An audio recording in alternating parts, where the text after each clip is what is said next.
Adani foundation અને Mundra Petrochem દ્વારા માછીમાર સમુદાયના વિદ્યાર્થીઓના શૈક્ષણિક સ્તરને અગ્રેસર કરવાના ઉદ્દેશ્ય સાથે નવીનાળ ખાતે શૈક્ષણિક કીટ વિતરણ અને માર્ગદર્શન સંમેલનનું આયોજન કરવામાં આવ્યું હતું.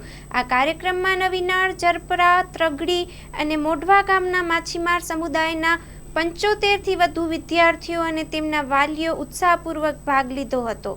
Story report by Vijaysinh Sodha, Bhuj.